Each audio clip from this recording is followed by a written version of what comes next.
Esse é o programa Municípios em Ação. No programa de hoje nós vamos ter a presença do Dr. Emanuel Viegas. Ele foi ex-presidente da CONERJ do estado do Rio de Janeiro. Vai estar falando sobre a questão da importância do turismo e da cultura e da política no estado do Rio de Janeiro. Programa Municípios em Ação, volta já!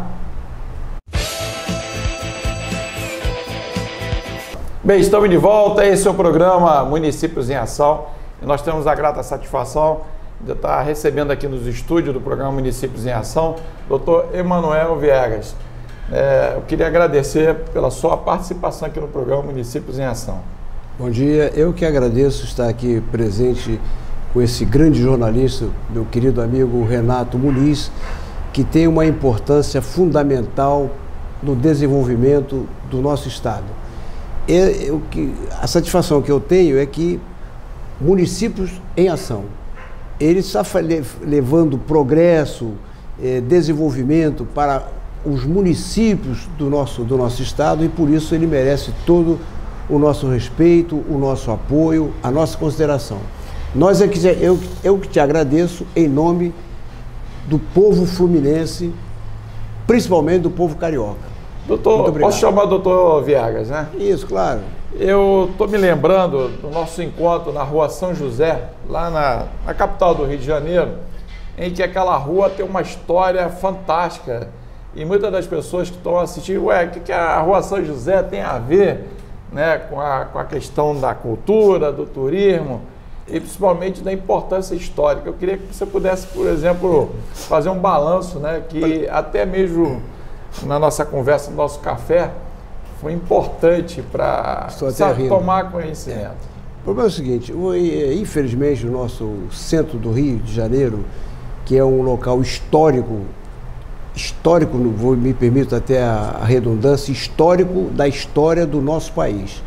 Ali no centro do Rio de Janeiro, ali passou Dom João, Dom Pedro, naquele centro ali, Rua São José, Rua 7 de Setembro, ali a Rio Branco, a Rua Direita, que é a atual 1º de Março, ali tinha ali o Paço Imperial, ali tinha a cadeia pública, que é a Alerj,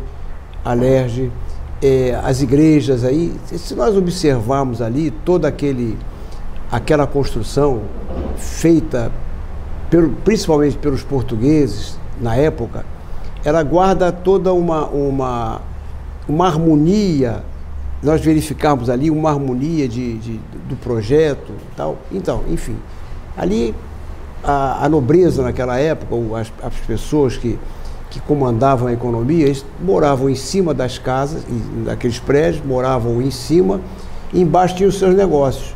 E naquela época, é uma coisa muito interessante, eles passavam os fins de semana numa região bucólica que era Laranjeiras.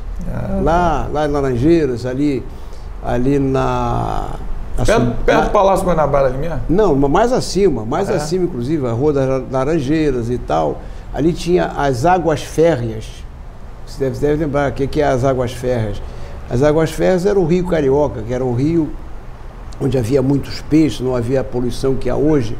Então eles pegavam aquela água, aquilo tinha uma revitalização até na sexualidade, e vendiam aquela água ali. Isso aí são uma pequena lembrança, mas ali o centro do Rio de Janeiro, aquele local histórico ali, e nós ali estamos ali há mais de 50 anos. Então logo me formei, fui para ali, e ali eu fiquei no mesmo escritório, no mesmo endereço, 50 e poucos anos. E lá eu tenho muitos amigos, eu chego ali, converso com todo mundo, e ali eu vi muitas histórias interessantes. E comecei a escrever um livro, A Rua dos Sonhos. O que é a Rua dos Sonhos? É que ali há pessoas ali de todos os tipos. Há grandes intelectuais, há grandes escritores, há grandes paisagistas, e há também aquelas pessoas que fazem muitas, me desculpe aqui, eu tenho muitas mutretas. E há muitas histórias engraçadas. Então eu fiz toda uma coletânea para escrever sobre a Rua dos Sonhos. E fiz um preâmbulo, quer dizer, a introdução é contando a história, a importância daquela região ali. mostrando e tal, e até criou um personagem nessa Rua dos Sonhos, que é o Auricélio. O Auricélio era uma figura, já estou até revelando aqui, era um negro bonitão, e que as madamas falavam, os escravos falavam as madamas, né, muito ricas, né? Era a elite, entre aspas, da época, né? E ele era um negro muito bonito, e ele namorava até as madamas, entendeu? Então eu estou fazendo toda essa parte histórica toda direitinho para chegar justamente nos casos pitorescos. Só vou contar apenas um. E é verdadeiro. Ele tinha lá o barbudo. O barbudo vivia ali pedindo esmola, todo maltrapilho e tal, mas se nós olhássemos para a pele dele, você via que é uma pele bem tratada. E eu passava ali e disse: ô, Paulo, o que você está fazendo? O que é isso? Não, doutor, tá tudo bem, tudo bem. E o barbudo pedia esmola ali. Pedia esmola, aquele negócio. Eu ficava às vezes na rua São José, ficava na 7 de Setembro, e às vezes ficava ali na Rua da Quitanda, mas sempre por ali, né? Muito bem. Aí um belo dia, jovens advogados, os advogados passam ali, um conversa com o outro, então, trocamos ideias e tal, e tinha uma show na Lapa. E esses dois advogados, nessa festividade na Lapa, sexta-feira, né, viram um sujeito muito bem vestido, um esporte fino, né? Ele brincando lá, e um disse: vem cá, aquele cara não é o barbudo? Não, barbudo não é possível. Ele sim, vamos lá. Aí uns chegaram perto deles e falaram: barbudo, vem cá, você aqui, que negócio é esse? Você está andando pedindo esmola e você aqui com esse negócio, que negócio é esse? Todo bonito, você está mentindo? Não, doutor. Lá é meu trabalho, aqui é o meu divertimento. Essa é uma história. Tem a história do advogado que era aspas, porta de xadrez. Tem histórias maravilhosas ali de pessoas que se socorreram, fizeram promessas mirabolantes. Tudo está no livro Na Rua dos Sonhos. Tem a introdução histórica, vamos fazer críticas, entendeu? Inclusive hoje eu obtive uma informação que o nosso Palácio Monroe é um palácio histórico, onde foi o Senado durante muito tempo. De repente demoliram o Monroe. Que ali tem um morro na Cinelândia, em frente lá ali aquela coisa onde e foi a toque de caixa que eles derrubaram aquilo lá? O Serrador, onde ali do lado era o Supremo Tribunal Federal. Então derrubaram o Monroe, mas eu tenho vou até, esse aqui talvez seja um furo, informação que aquelas peças estão em determinados lugares. Então nós vamos levantar a questão para que nós reconstruamos o Monroe, que aquilo é um local... Bem, estamos de volta, esse é o programa Municípios em Ação, e hoje com a participação especial do Dr. Emanuel Viegas, advogado, foi ex-presidente da Conerj. Daqui a pouquinho nós vamos saber sobre o trabalho da questão do transporte hidroviário. Isso. Mas se você quiser acompanhar toda a nossa programação, ficar ligadinho: ô Renato, eu acordo de madrugada, eu pego o trem, eu pego, né, o metrô, então eu vou de ônibus, e eu queria acompanhar, como é que eu faço? Você pode instalar dentro do seu celular, através do Play Store, o aplicativo, né, TV Metropolitana Rio, canal 2 da NET. Aí você vai poder acompanhar nossas entrevistas muito bom. A hora que você quiser. Renato, eu queria mandar uma sugestão de pauta, queria fazer uma pergunta para o doutor Emanuel Viegas, como é que eu faço? Aí você pode entrar no nosso blog, programa municípiosemAção.blogspot.com.br, sem ser cedilha. Aí vai estar chegando aqui. Doutor Viegas, esses fatos é importante porque a tecnologia, muitas das vezes em vários países, na Europa, nos Estados Unidos, qualquer lugar do mundo, é preservada. Aqui no Rio de Janeiro, às vezes, tem um prédio histórico, do qual faz parte da nossa vida humana, lamentável, né? Lamentável. E de repente destrói, ninguém sabe de nada. Muitas das vezes eu estou andando ali na Rua da São José, ali no centro do Rio, uma quantidade enorme de turistas, todo mundo com a maquininha tirando foto, um acervo fantástico. E o próprio carioca, né, o próprio morador do estado do Rio de Janeiro, às vezes nem conhece Lamentável. Né, a história do qual originou o Estado. Né? Eu vou aproveitar aqui o ensejo para fazer um apelo ao nosso prefeito Crivella. Olhe para o centro do Rio, olha para aquele patrimônio ali, a Cinelândia. Cinelândia está abandonada. Ali nós temos o Teatro Municipal, nós temos a Biblioteca Nacional, nós temos ali a Justiça Federal. Aquilo é um patrimônio, a Câmara de Vereadores, aquilo é um patrimônio histórico. Os edifícios estão ali abandonados. O centro do Rio, Rua da Carioca, Rua 7 de Setembro, Rua da Quitanda, Rua Uruguaiana, que os prédios estão ali praticamente largados. Vamos recuperar esse patrimônio, porque o turista, eu vejo que eles ficam fascinados. Eu estava descendo outro dia da Ordem dos Advogados, onde eu vou lá todos os dias, e tinha uma menina, um advogado, sabe, onde fica, o que é aquele prédio ali e tal? Era uma advogada que não era daqui. Aí eu comecei a mostrar a ela, disse, mas que beleza, como é que você sabe disso tudo? Então ela ficou fascinada com a história, entendeu? Nós temos o nosso professor Isaías, que, que faz aqueles passeios turísticos, e nós não Tem temos... gente do mundo inteiro. Nós não temos noção disso, prefeito. Vamos recuperar o centro urbano do Rio de Janeiro, pelo menos, prefeito. Essa questão do abandono da história do Brasil, do nosso patrimônio cultural, a casa do nosso... Lá no alto da Gávea, morreu há pouco tempo, foi um grande, era um grande pensador, inclusive, depois vou lembrar, está totalmente abandonada, entendeu? Está abandonada lá. A outra no Leblon, que é de um outro historiador, também totalmente abandonada. Vamos recuperar esse patrimônio, minha gente, a história do nosso povo. Eu gosto muito de turismo, gosto muito de museu, e fui incentivado até pelo professor Antônio Augusto e Paulinho Leopoldo aqui da região para ter um outro olhar clínico.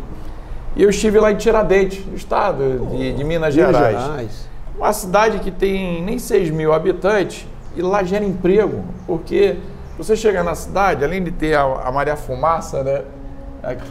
Eu fui criado aqui na Baixada, tinha a Maria Fumaça, a Baixada Fluminense cresceu com a malha ferroviária. E lá tem os garotos, está escrito assim, posso lhe ajudar? Garoto, todo arrumadinho. Aí o turista vem, a cidade, a prefeitura paga o Prolabore para esses garotos levar nos pontos turísticos. E eu vejo aqui no Rio de Janeiro, para você chega na capital ali, não tem um museu de percurso, não tem uma placa informando. É a casa do Oscar Niemeyer, meu amigo, entendeu? Estive inclusive lá em cima, lá no alto da Estrada da Gávea, entendeu? Está lá abandonada. Um patrimônio caríssimo, está lá abandonada, meu Deus do céu. Aquilo ali, o próprio deveria ter interesse, independente de qualquer conotação política, um homem que é famoso no mundo inteiro, entendeu? Então está lá abandonado, ninguém toma conhecimento. Tem uma outra também, que foi onde morou esse grande músico nosso também, o... Villa-Lobos? Não, Villa-Lobos também. Villa-Lobos é ali na Graça Aranha, onde tem o Itaí. Itaí tem ali Graça Aranha, esquina de Pedro Lessa. Ele morou ali ali era um hotel, ele morava ali, o Villa-Lobos. Andava, tomava café, ele morava almoçava, ali, o Villa-Lobos, ele morava ali. Eu tenho orgulho de dizer, pergunte a história do Rio de Janeiro, eu vou te contar. E tudo abandonado, meu Deus do céu. Entendeu? É um patrimônio cultural que dá dinheiro para o Rio de Janeiro. Sabe quem deu aula para mim? Eu fiz jornalismo. AstraZeneca de Ataíde. AstraZeneca de Ataíde. E o doutor João, da Escola de Comunicação Assis Chateaubriand. Então, o que eu acho engraçado é o seguinte, todo mundo fala em questão de geração de emprego e renda, e às vezes se investisse nessa questão de botar, dar visibilidade, mais visibilidade, ia gerar emprego, não é? Mas é claro. A gastronomia, todo mundo ia tomar café, ia se hospedar, ia passear, né? Mas aí o povo tem que ser preparado para receber o turista. Entendeu? Quando o turista me pede alguma coisa, eu faço questão de dizer e tal, mas o povo tem que sentir que aquilo, eles estão trazendo dinheiro para o Brasil. É verdade. A indústria do turismo, por exemplo, vou dar um exemplo, na França, é uma riqueza fenomenal. É verdade. Você vai aqui, vamos sair para o outro lado, você vai em Nova York, o turismo lá é uma coisa que dá muito dinheiro. É. Até os guardas que andam a cavalo na Quinta Avenida, eles são preparados, entendeu, para receber um turista. Todo mundo vai para lá. Isso entendeu? É importante. Agora eu vou falar na sua área, doutor Biak. Eu estive lá em Mauá. Aí conheci Guia de Pacobaíba. A família imperial, né, foi construída a primeira malha ferroviária, saindo ali da Praça 15, do qual o senhor foi presidente da Conerj. Né? Agora eu não entendo. O Rio de Janeiro, ele tem tudo para poder investir na questão do transporte hidroviário. Mas, de repente, mudou, acabaram com essa perspectiva. É uma grande fonte também de turismo, né? Geração de emprego e renda. Eu cunhei uma frase, infelizmente, meu querido amigo Maurício Azevedo, grande jornalista, faleceu agora há pouco tempo, eu fiquei meio abalado. Nós estávamos até iniciando um livro sobre o transporte marítimo. Aliás, lá na nossa querida All Progress, os nossos guerreiros militares corretos e tal. Mandar até um abraço para os nossos amigos, né? O Neto lá, doutor. O Neto está aqui e tal, eu pedi até alguma orientação lá sobre a questão da navegação, e nós íamos fazer um livro, eu com o Maurício, sobre essa questão da navegação. Então, eu cunhei ali uma frase: a Conerj, as barcas da Praça 15, pertencem ao patrimônio histórico e cultural do povo fluminense. Ela tem ela fez em 85, 150 anos. 150 anos? 150 anos. A travessia ali?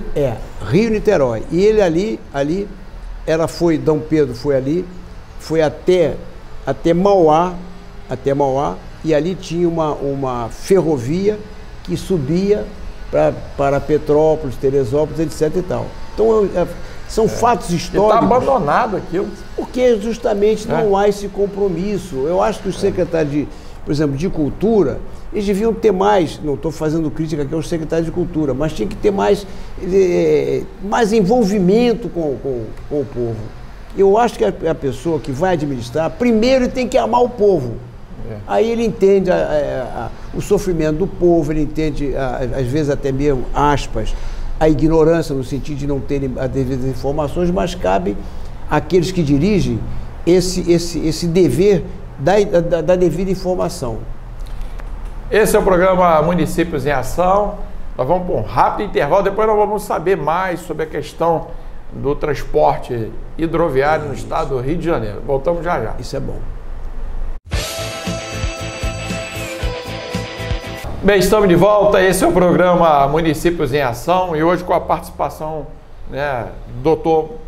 Emanuel Viegas. Ele foi ex-presidente da Conerj, advogado, e daqui a pouquinho vai estar respondendo algumas perguntas. Doutor, os nossos telespectadores ficam muito interessados, principalmente quando se fala de projeto de qualidade de vida, né? Mas antes eu queria mandar um abraço lá para a Renata, que é minha xará, ela que está organizando, mandou um convite para o programa Municípios em Ação, que vai haver no dia 19 de outubro, lá no Teatro Antônio Fagundes, lá na Barra, a partir das 19 horas, o concurso da Miss Team Global Beauty.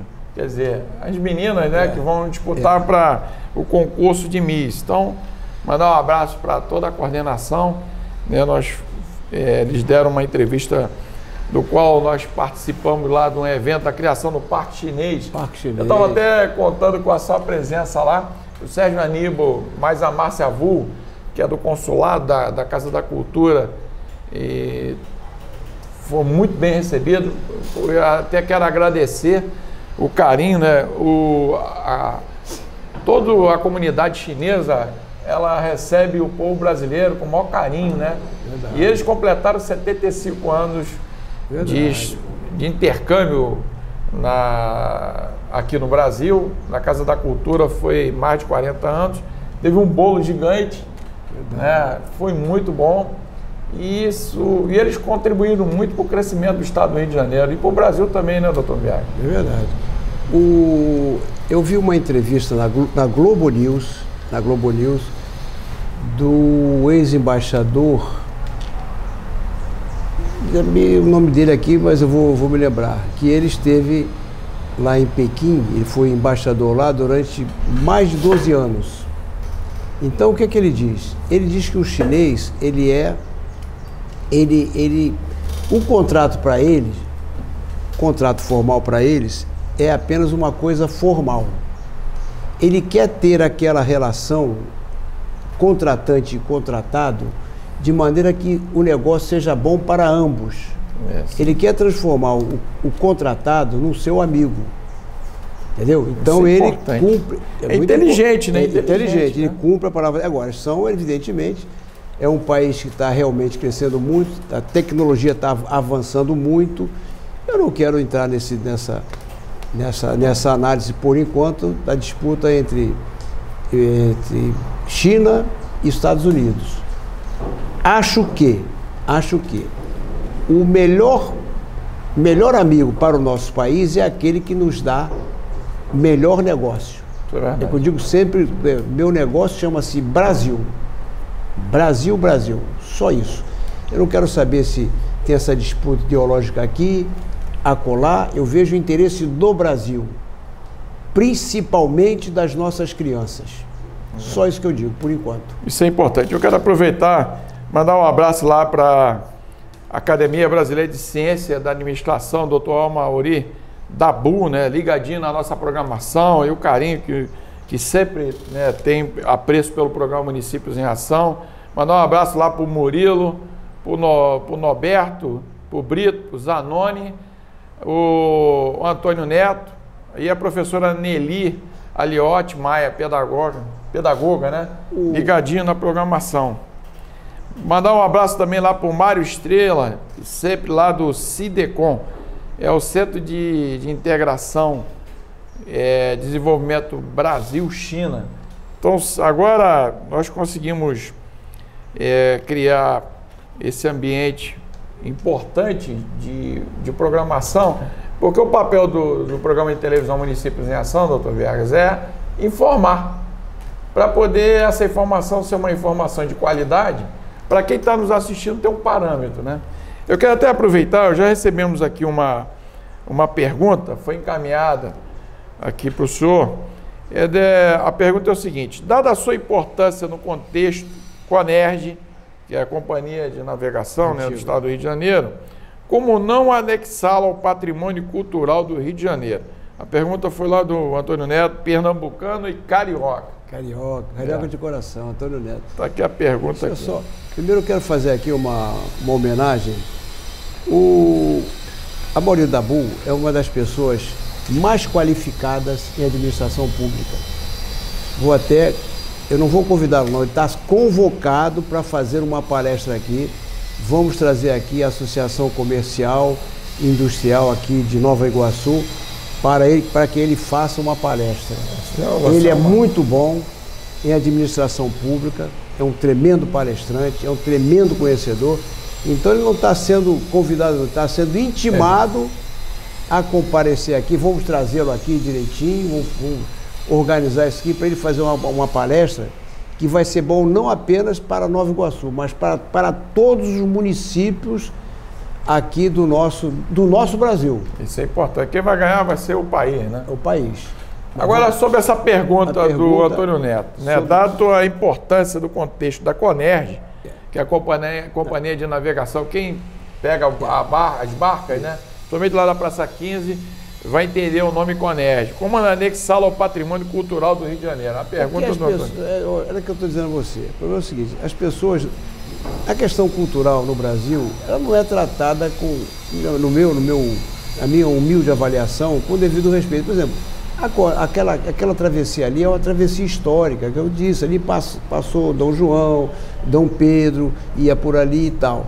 Quando nós fomos para a CONERJ, nós vimos que havia o projeto hidroviário que estava lá,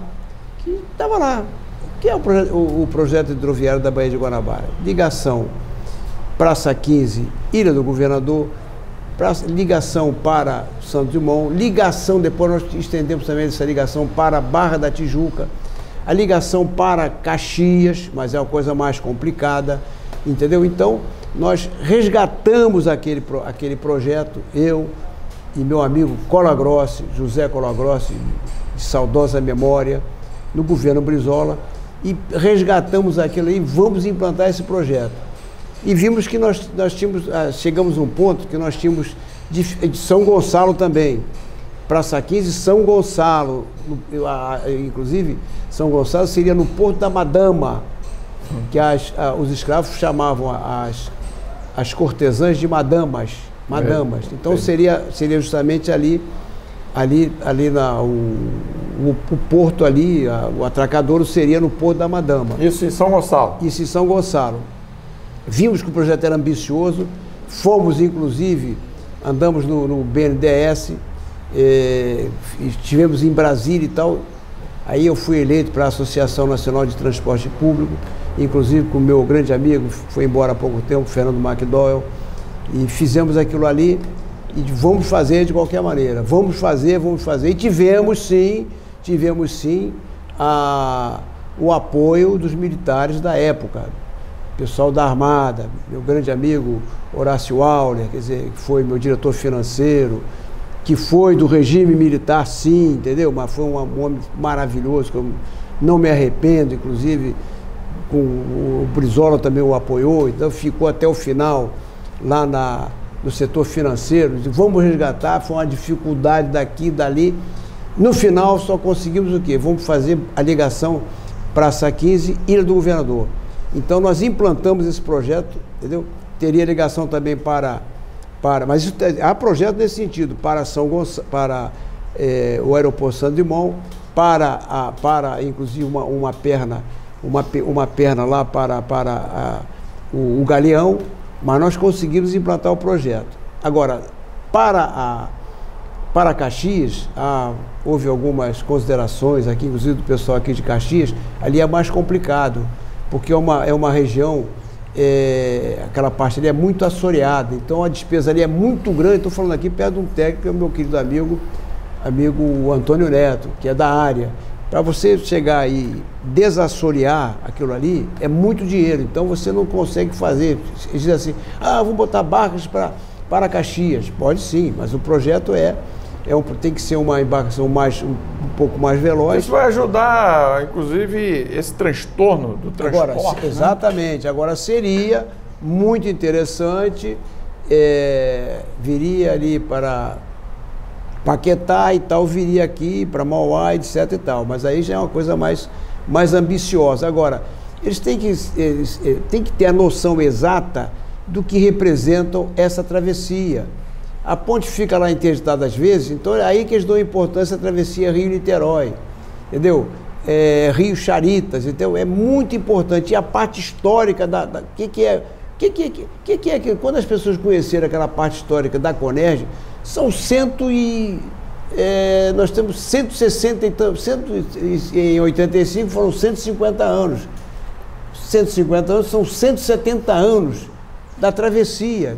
Houve problemas sérios ali, na época dos carreteiros, houve uma quebra-quebra e tal, nós inclusive depois tinha uma certa cautela junto com os sindicatos, conversando com todo mundo e tal, eram muitas críticas, mas nunca deixei de atender ninguém, criamos lá o conselho de usuários, entendeu? As pessoas iam para lá, havia muitas críticas, inclusive amigos meus também, Megas, isso e aquilo, vamos conversar com todo mundo. Eu costumava dizer o seguinte, o expediente começava às 9, eu chegava lá às 7 e pouco da manhã. Aí eles diziam assim, esse FIEG é muito Caxias. Diziam até os militares lá, diziam assim, esse FIEG é mais Caxias do que a gente. Isso acabava às 6 horas, eu ficava lá até 8 às vezes até 9 horas da noite. Mas sabia de tudo que acontecia lá. Desde do chefe da estação, aquele que limpava a estação, até a cúpula da empresa. É isso aí. Isso é vontade política e também tirar aqueles projetos engavetados. Exatamente. Porque verba tem, o que está faltando é planejamento. Né? E agora, eu acho que agora há um problema lá de licitação e tal. Há questões ali que têm que ser conversadas devidamente para que o Estado tenha uma certa ascendência naquela situação. Esse é o programa Municípios em Ação. Nós vamos para um rápido intervalo, voltamos já já.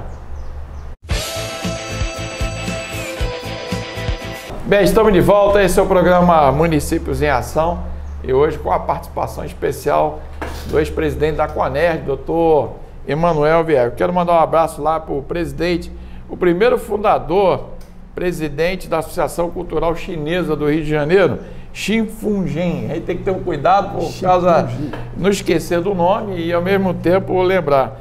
Ele, inclusive, falou várias atividades, né, do apoio que teve para poder se instalar. Então, mando um abraço, muito simpático. Eu ri muito na hora da entrevista, porque ele tem esse carisma todo. Doutor, a gente não podia deixar de falar, até porque você vai ter que voltar outras vezes aqui. Muito prazer. A questão do cenário político. O nosso país está todo dia, antigamente as informações se trocavam de ano em ano. Depois caiu trimestral, agora é diário. Todo dia as informações que nós estamos acompanhando deixam a gente surpreso, né?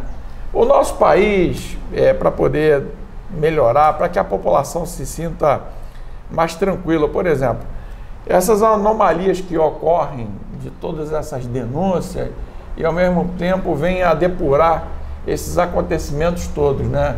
Inclusive fazendo com que haja necessidade de fortalecer cada vez mais a democracia. Isso. Como é que você avalia nesse cenário para que a gente, quem está nos assistindo, o senhor tem um aspecto até meio parecido com o Brizola, né?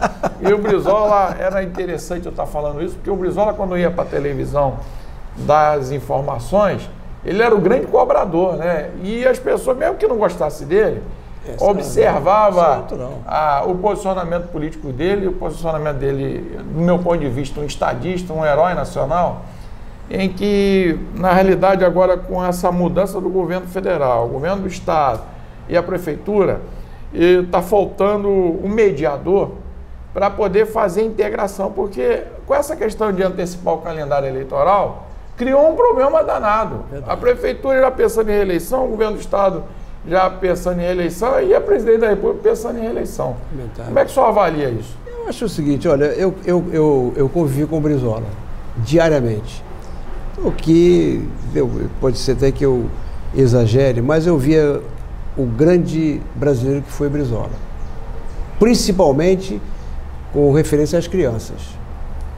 Eu não vou entrar nessa questão, isso deve ser, se você me convocar aqui para uma outra... Já está convocado. Uma outra entrevista, né? Você até falou que nós iríamos até fazer, está na minha mente aqui um livro sobre aqui a 7 de setembro de 141. Exato. Muito bem. Mas vamos deixar por enquanto isso de lado aqui. Mas eu acho que a falta hoje em dia que a gente sente, não estou fazendo crítica aos meus companheiros do Congresso, não estou fazendo crítica aqui diretamente, sabe? Agora acho que está havendo, primeiro, muita fake news, muita mentira, muita conversa e tal. Agora as pessoas não estão pensando no futuro desse país, que é presente. Parece uma contradição, mas não é não.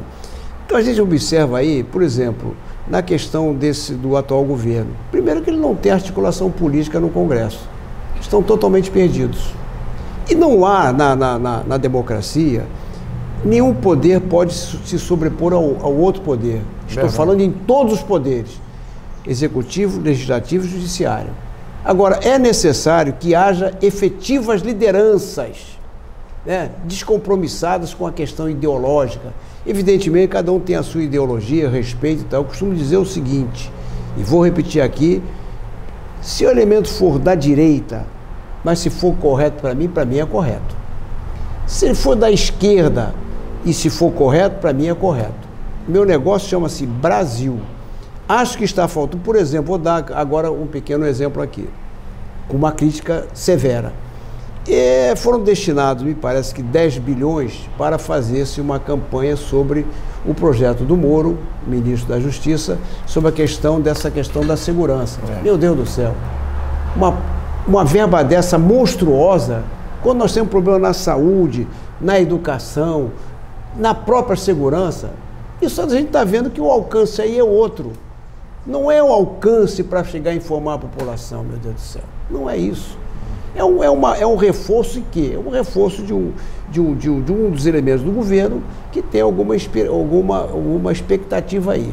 Acho que o atual presidente, ele deveria ter mais sensibilidade para esse cargo que ele ocupa.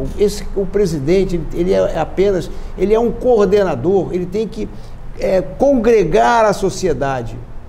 Ele está levando críticas às vezes, ele tem que passar por cima disso e responder, tentando unir essas forças, porque senão não vai chegar a lugar nenhum.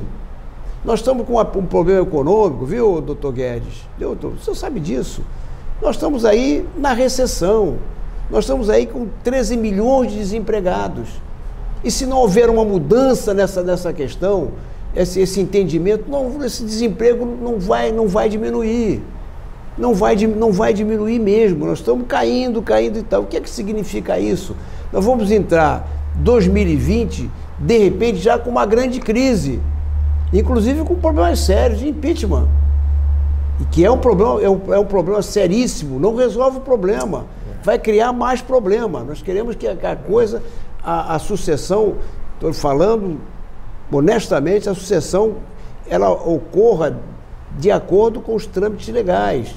O nosso Supremo também, que é realmente o guardião da sociedade, ele também deve dar também o seu exemplo. Há grandes ministros ali, comprometidos com o nosso Brasil, grandes exemplos. Nós temos que dar exemplo, tanto todo o judiciário em si. O Ministério Público também tem que dar os seus exemplos, apurar o que tem que ser apurado mesmo, dentro dos limites do balizamento legal. Por que eu estou dizendo isso? Porque a gente tem que dar a solução, combater sim a corrupção. Corrupção é uma coisa nojenta. Corrupção dá asco, a corrupção não é, quando você pratica um ato de corrupção, não é aquele atinho ali, é a consequência para milhões de pessoas, principalmente os mais humildes, que sofrem com isso. Agora, dentro dos balizamentos legais, nós queremos a solução. E por que eu estou dizendo isso? Se não for dentro dos balizamentos legais, até o guarda da esquina vai entrar na sua casa sem respeitar nada, é a questão da segurança jurídica.